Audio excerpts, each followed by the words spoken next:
بسم الله الرحمن الرحيم الحمد لله الذي علم الإنسان ما لم يعلم والصلاة والسلام على رسوله الأكرم وعلى آله وصحبه أجمعين أما بعد السلام عليكم جماعة المسلمين bugungi suhbatimizni sarlavhasini amallarning qabul bo'lish shartlari deb nomladik. Ma'lumki, musulmon inson Alloh taologa manzur bo'ladigan va uni rozi qiladigan amallarning barchasini go'zal holatda bajarishga harakat qiladi.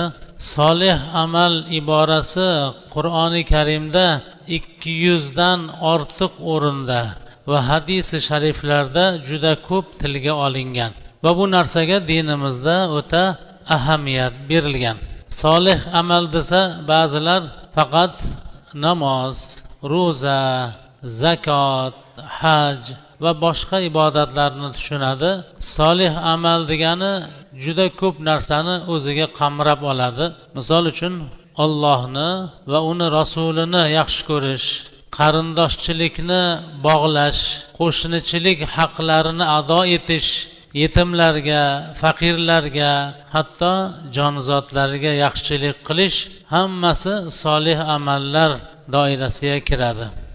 Robbimiz kalomida shu haqda quyidagicha xitob qilgan: yaxshilik yuzingizni mashriq yoki mag'rib tomonga burishingizda emas, lekin yaxshilik kim Allohga, oxirat kuniga, farishtalarga, kitobga, payg'ambarlarga iymon keltirsa va yaxshi ko'rgan molini qarindoshlarga, yetimlarga, miskinlarga, vatangadolarga, tilanchilarga, qul ozod qilishga bersa, namozni qoim qilsa, zakot bersa, ahd qilganda ahdiga vafo qiluvchilar kambag'allik, qiyinchilik paytida va shiddat vaqtida ham sabr qiluvchilarga xosdir.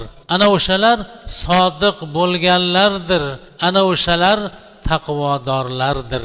Baqara surasi 177-oyat.